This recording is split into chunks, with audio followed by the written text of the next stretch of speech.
Did you know that not all sapphires are blue? That's right. My name is Suzanne, and I'm excited to show you the different sapphire stones that Fire Mountain Gems and Beads offers, and how you can make your own pair of sapphire earrings in just minutes.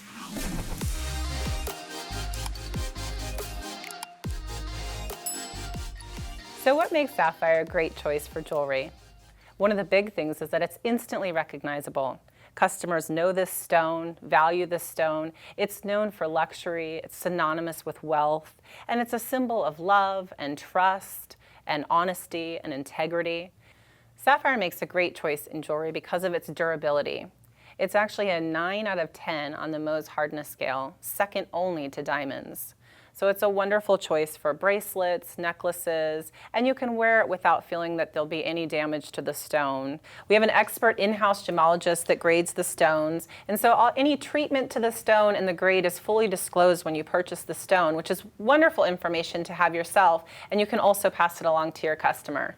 Speaking of experts, I am super excited to invite Patty, one of our in-house jewelry designers. Hi. She's been designing jewelry for over 25 years, and I'm so excited you could come today and talk to us about sapphire. Thank you for having me, Suzanne. I'm so excited to be here to talk a little bit about sapphires. I love this stone. So what kind of jewelry would you recommend designing with this? What would you do?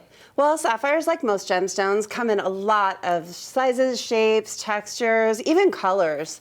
So there's a lot of possibility here, but let's talk about just a few things that you can do with these. Yep.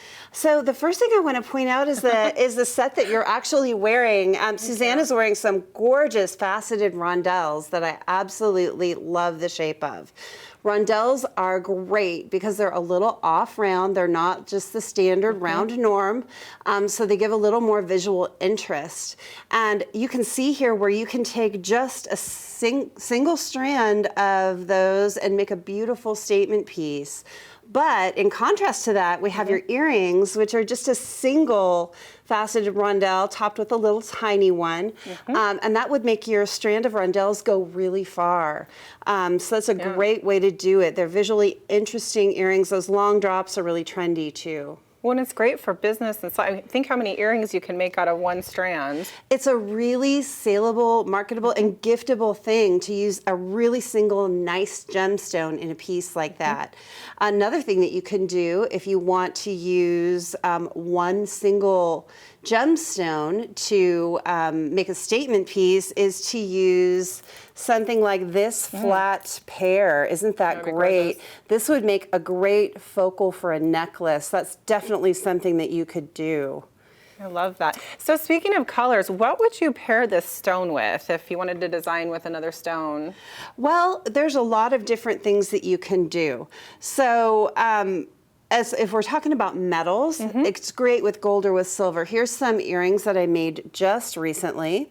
They're sterling silver with these little pairs with the little briolette wrap there and the little faceted rondelles. This hoopy kind of shape is very popular. This kind of modified chandelier is also very popular. So that's something that you could do really easily. It goes great with the sterling silver. It will also go great with gold, with copper. You're really not limited in your metals. Now, when you talk about gemstone colors, you could do something like a simple gray pearl would go beautifully. Yeah, a really nice monochromatic kind of feel. You could do a white pearl with just a little more contrast. Or if you really want a high contrast piece, you could add in some carnelian for like a complementary color. And then something like this beautiful multicolored sapphire. I would just leave this as is. In fact, you know, the owner actually bought a strand of these for the other owner, they're a married couple, for Christmas and had me make a bracelet. And I literally took it off the strand and restrung it like this. So simple. And it was just an amazing bracelet just as is. And I put some gold findings on that. It was fantastic. Oh, I love it. How pretty. Great idea. So I had promised that you'd be able to show us how to make sapphire earrings in just minutes. We can. In fact, maybe just a minute. It's Oh, wow. so fast. So I want to bring in my little dish here, and I'm going to show you something great. We have these wonderful little faceted sapphires here that I wanted to show you. We have a pear shape, we have a marquee, and an oval, and each one of those has a corresponding setting. Here's some earring settings and a pendant setting. These snap tight settings, that's what they're called. It's a very special setting that is probably the easiest jewelry you could possibly make.